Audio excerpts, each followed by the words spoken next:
Welcome to our first episode of Ask Inelia. I'm your host, Helane Lipson.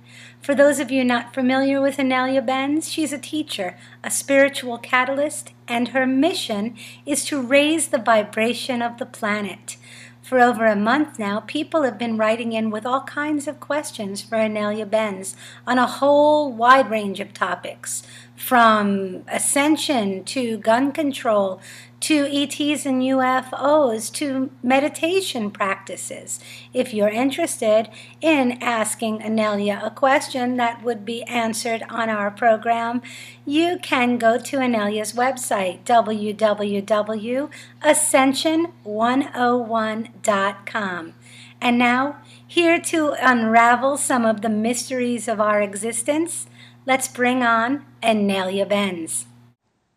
You know, Inelia, not so long ago, December 21st, 2012 came rolling around, and so many people sent in questions about this shift in consciousness and ascension. And now, December 21st, 2012 came and went, and nothing of matter seemed to happen. So we have quite a few questions about our shift from 3D to 5D. And I'd like to focus this segment on the energies we're experiencing at this time. So are you ready for our first question? Sure. Okay, here we go.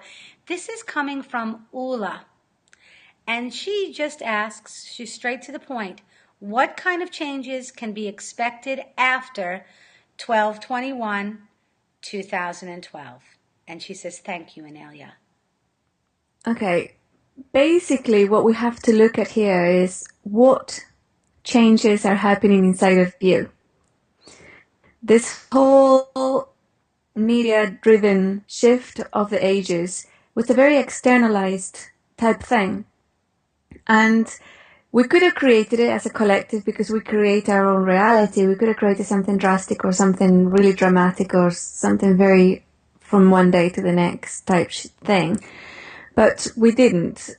The collective and Gaia really want a very gradual, slow change that will take about 2.5 generations to really, really come across. But it's only up to 2017 that we really need to work really, really hard to raise our vibration and let people know that the new paradigm is really our own creation by raising our vibration, expanding on our awareness, because after that we'll reach critical mass or the 100th monkey effect, and then we won't need to do this anymore. Everybody will just have it, It'll be something like breathing. It'll be normal. However, the changes that you can expect to happen really need to begin or happen or be decided by you, and it's an internal process. So you change your own reality. You make the changes in your own life. You are the one that releases your dark side. And then that is reflected on the planet, on a planetary level. So we release it at a planetary level.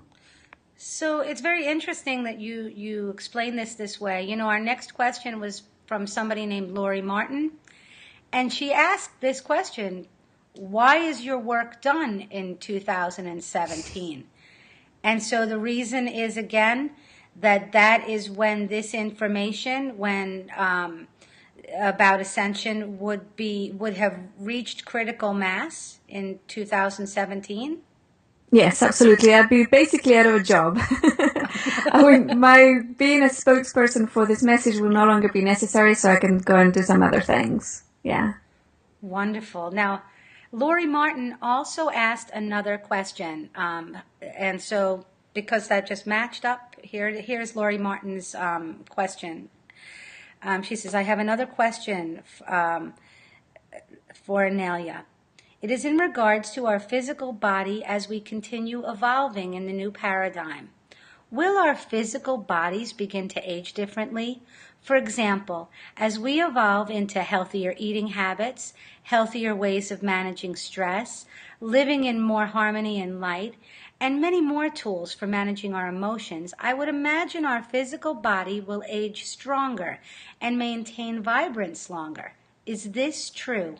And in the future, will the human body not age that much? just wishful thinking. She writes, right now, many raw vegans look so much younger, healthier, and more spry than others their same age.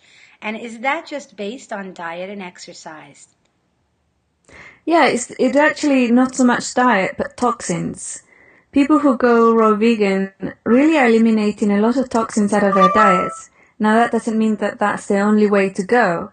You can be a meat eater, but depending on the meat that you eat and it's not full of toxins, and also a meat that has been really happy while alive, you can still achieve a less toxic input of food and drink in your body.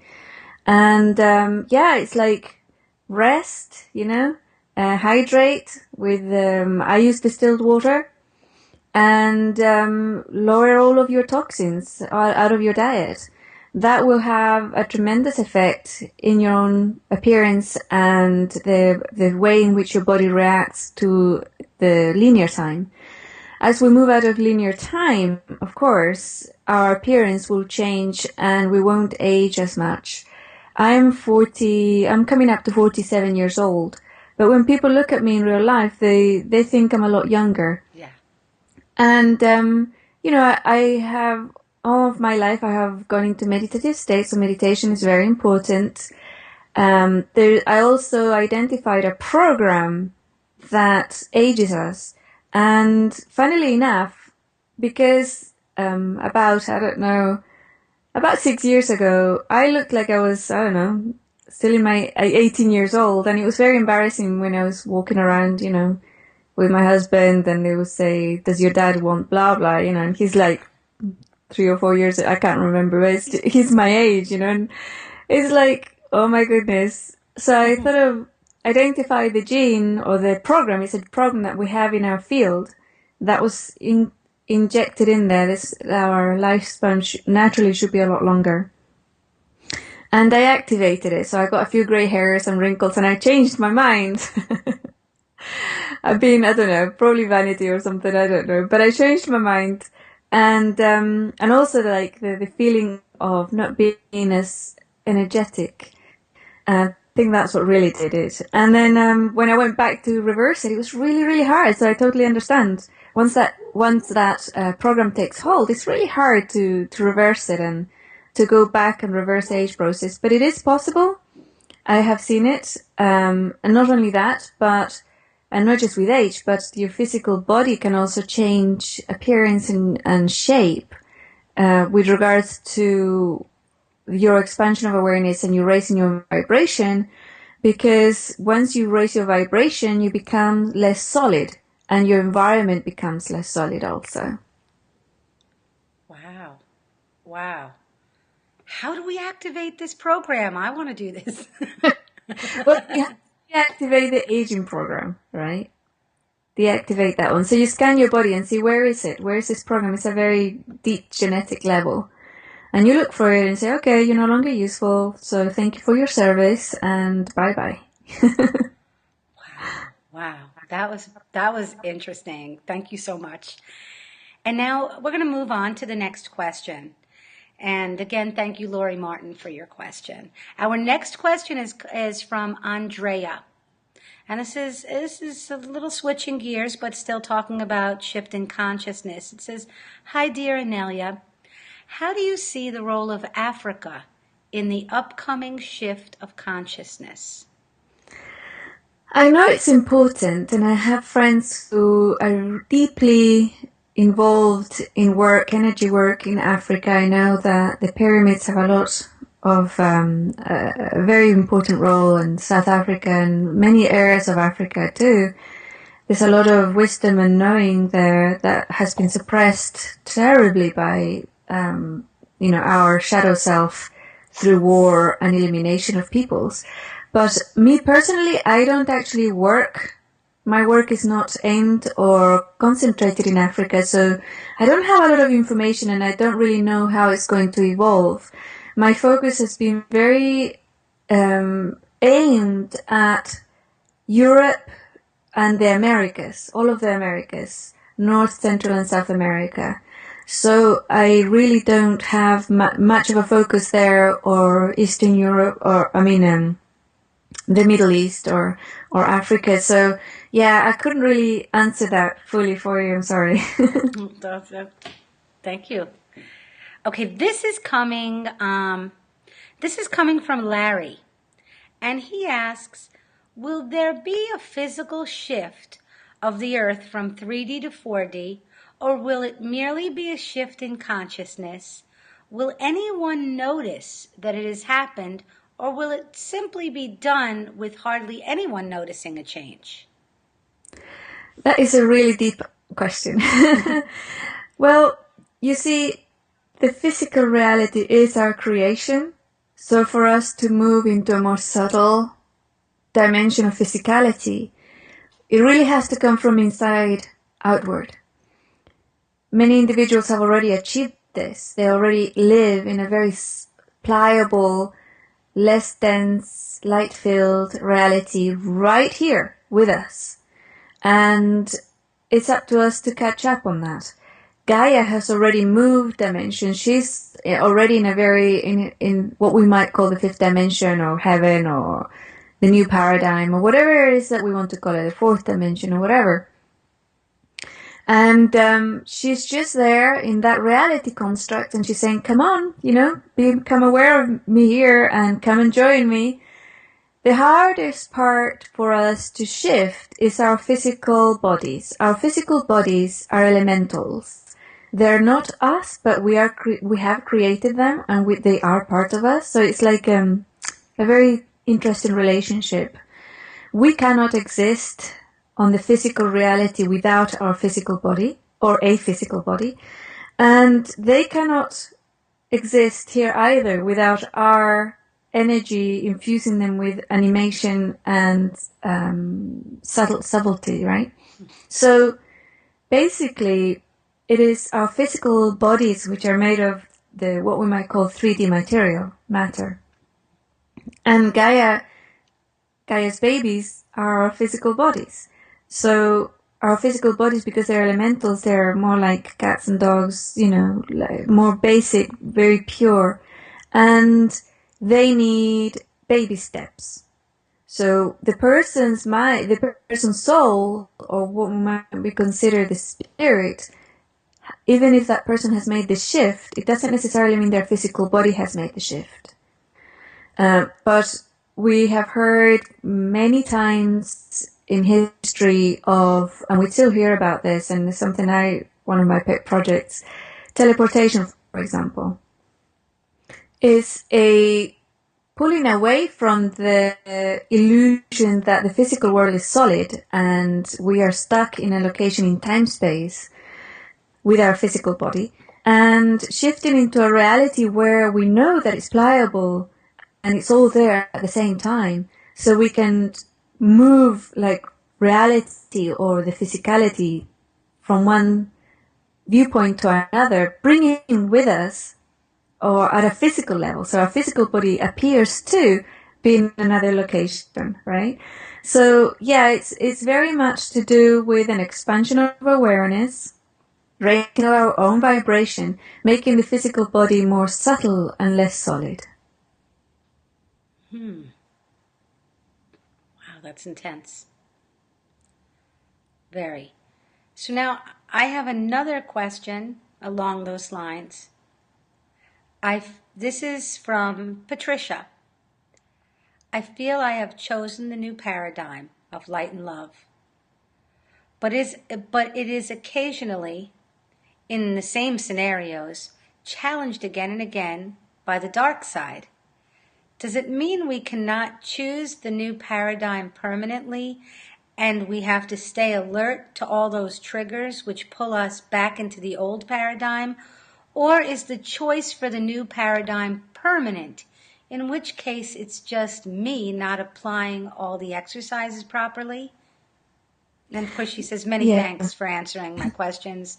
You're doing a fantastic job for humankind, Inelia. Just wanted to throw that in. Oh, thank you. Well, basically, it is your choice, moment to moment, what paradigm you're going to be existing in. So if you get triggered, it means there's stuff there that you haven't quite dealt with yet. Always look at it not as something external, but something that is in your own field. So if somebody, for example, becomes very aggressive and attacks you in the street, obviously you have to make sure your body stays safe. So you defend yourself or you run away, whatever it is to make your physical body stay safe is part of physical survival, and it doesn't get damaged. So you protect your body so it doesn't get damaged. Now, what does that trigger inside of you? Did it trigger anger? Did it trigger fear? Did it trigger disappointment? Did it trigger a victim-aggressor cycle? Now have a look and see, scan yourself, scan your body, and see what did it trigger. And that's the energy that you have to address because it hasn't been processed all the way. So you process it. And I have to tell you, we have so many programs, and sometimes we get washed over by the collective's programs as well that are being generated by everybody else. And we really have to go in there without judgment and see it as energy and really process it from an energetic point of view. There's like a belief still in the planet that says darkness is useful, right? And that is not true. It's a con. Darkness will always tell you it's useful, and that's a way for it to grab hold of your own field and stay there. Mm-hmm. So this terrible thing happened because I needed to learn blah blah, or this teaches me that blah, or it's really useful because now I can see the opposite. Not true. Yeah. It's actually, that's a program that's been told us so many times for such a long time in so many ways that we have internalized it, and it's not real. We no longer need darkness. It was a useful creation, and now it's time to release it. It's time for it to let it go. Yeah. I never thought of it that way, but yeah, it is a program, and we have been told that it was useful for us, and it isn't. No. So, okay, I want to go on to our next question. And again, along the lines of ascension, just switching gears a bit. This is from Laura. And she says, my question is about ascension and Christianity. How does Jesus fit in? And how do you discern the good guys from the bad guys, so to speak? Okay. So there's two questions there. The first one, where does Jesus fit in? Jesus was a historical figure that existed or lived a couple of thousand years ago. Probably. I'm not really sure when. Mm-hmm. And he brought forth himself, and others brought forth what could basically be called the Christ consciousness. Very advanced teachings for that age. Those were then grabbed by different people and twisted and used even against him. He was killed, right? And all sorts of legends and things put around it. And but basically, he has as much power as anybody else that lives on the planet, which is infinite. So have a look at yourself, because you are that being too.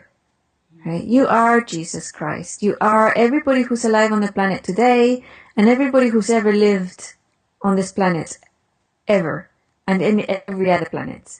So if you look at it from that perspective, we have to think of, well, how are we using the name of Jesus or the entity that was Jesus ourselves? Are we using this energy and entity to be in a savior, victim, martyr, aggressor paradigm?